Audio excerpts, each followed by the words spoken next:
मोदी जी को मेरा एक संदेश। नमस्कार, प्रणाम। आज पूरा विश्व कोरोना महामारी से जूझ रहा है। बहुत से लोगों को परेशानियां हुई हैं, दिक्कत हुई हैं। मजदूर, किसान, मंझले उद्योगपति, छोटे उद्योगपति, अनेक लोग इस बीमारी के कारण गर्त में आ गए हैं। सरकार को चाहिए कि उन लोगों की सहायता की जाए, उन्हें सहयोग दिया जाए ताकि वो फिर से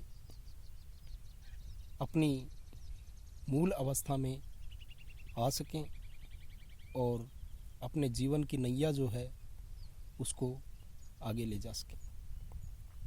आज हम सबसे पहले बात करेंगे कि इस महामारी में हमारा जो भारत है उसमें क्या परिवर्तन आए हैं, क्या चेंजेस आए हैं। उन चेंजेसों का हम उल्लेख करेंगे। इस कोरोना महामारी की वजह से हमारे देश के प्रधानमंत्री श्रीमान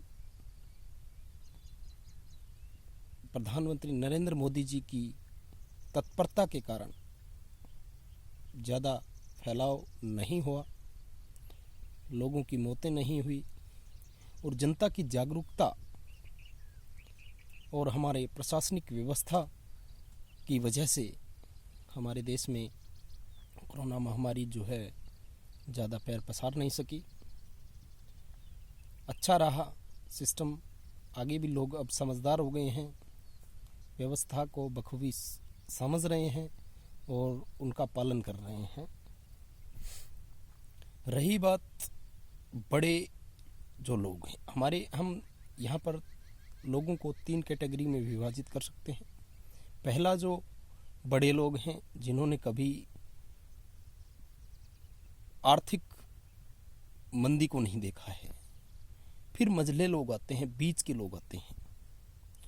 तीसरा जो नीचे तबके के लोग जिन्हें हम आर्थिक रूप से कमज़ोर वर्ग कह सकते हैं। हम किसी जाति पाति या धर्म से जोड़कर इस बात को नहीं कह रहे हैं।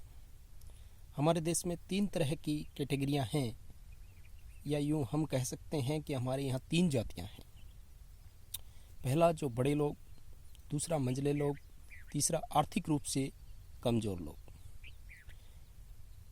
इसमें हम देखें तो बड़े लोग जो हैं, बड़े बड़े उद्योगपति हैं, बड़े जो जिनका बिजनेस चल रहा है, ऐसे लोग हैं, उनको किसी प्रकार की कोई समस्या नहीं हुई है। न तो लॉकडाउन में हुई है, न नोटबंदी में हुई है। फिर आता है हमारा मध्यम वर्ग। मध्यम वर्ग के अंदर किसान आते हैं, ऐसे लोग आते हैं जो आधे कर्जे में दबे रहते हैं और जिनकी आकांक्षाएं अपेक्षाएं बनी रहती हैं, चलते रहते हैं। तीसरे तरह के लोग होते हैं जो चट मंगनी पट प्याह जैसा काम करते हैं, यानी अपना जितना कमाते हैं उतना खाते हैं, उसी में अपना गुजारा करते हैं। रात को कमाया सुबह खाया, सुबह कमाया रात को खाया, इस तरह की व्यवस्था वाले लोग होते हैं।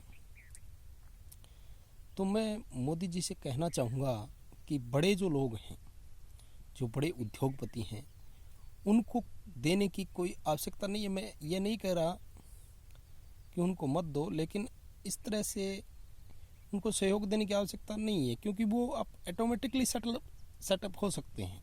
वो सरकार को भी सहयोग दे सकते हैं, मध्यम वर्ग और निम्न वर्ग को भी सहयोग दे सकते हैं, सरकार के माध्यम से दे सकते हैं, या डायरेक्टली वो अपना कोई व्यवस्था करके इस प्रकार से दे सकते हैं। मध्यम वर्ग जो है वो खेती व्यवसाय से जुड़ा हुआ एक वर्ग है, किसान वर्ग। किसान सबका पेट पालता है, लेकिन उसका कोई नहीं भर सकता। किसान की इतनी समस्याएं रहती हैं, पाला पड़ जाता है, लू लग जाते हैं, फसलें नष्ट हो जाती हैं, कोई और आपदा आ जाती है। तो इस प्रकार से हर प्रकार की समस्या मध्यम वर्ग को रहती है। अब नीचे वर्ग वाला है, जो निम्न आर्थिक वर्ग है, उसके भी समस्याएं रहती हैं। उनको सही तरीके से मजदूरी नहीं मिल पाती है, या उनको काम धंधा नहीं मिल पाता है, उनका शोषण होता है हर जगह। तो इस तरह के लोगों के बारे में सोचा जाए। किसान मजदूर जब इंडिया में सशक्त होंगे, गरीबी उन्मूलन करने का प्रयास किया जाएगा, तो गरीबी उन्मूलन हो जाएगा। मैं मोदी जी से एक ही बात कहना चाहता हूँ कि हर घर को एक सरकारी नौकरी दे दी जाए, कहीं भी व्यवस्था करके एक सरकारी नौकरी दी जाए। हर घर में यदि 20,000 रुपये प्रति महीना भी आएंगे तो इस देश के अंदर गरीबी नहीं रहेगी। हर व्यक्ति के परिवार में एक व्यक्ति यदि नौकरी लगता है, उसको नौकरी मिलती है, तो वो पूरे परिवार का पेट पाल सकता है। फिर दूसरी बात, शिक्षा में सुधार की ज़रूरत है। शिक्षा व्यवस्था, चिकित्सा व्यवस्था, इसमें सुधार की ज़रूरत है। किसानी में सुधार की ज़रूरत है। ऐसा होना चाहिए। किसान को यदि आप कुछ कर देंगे ना, किसान की व्यवस्था हो जाएगी, तो फिर यहाँ गरीबी रहेगी नहीं। अब देख लीजिए, बीपीएल परिवार हैं, बीपीएल परिवार जो होना चाहिए वास्तविक, उसको लाभ नहीं मिल रहा। बीपीएल का लाभ तो बड़े लोग ले रहे हैं। बीपीएल बने बैठे हैं, जिनके बड़ी बड़ी कोठियाँ हैं, बड़े बड़े बंगले हैं, गाड़ियाँ चलती हैं, कारें चलती हैं, इस तरह के लोग बीपीएल में हैं। बीपीएल पूरे भारत के अंदर बीपीएल लोग ऐसे लोग हैं, गरीब तबके के लोग बने हुए हैं। वो गरीबी का आंकड़ा उन्होंने ऊंचा कर रखा है, ऐसे लोग बीपीएल के अंदर हैं।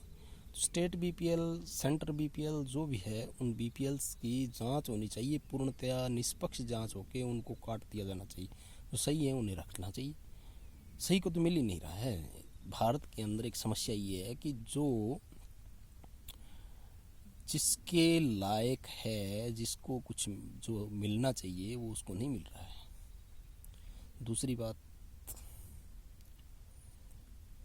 भाई भतीजावाद की स्थिति यहाँ पर है। हर व्यक्ति अपनों को ही देना चाहता है, कुछ देना चाहता है।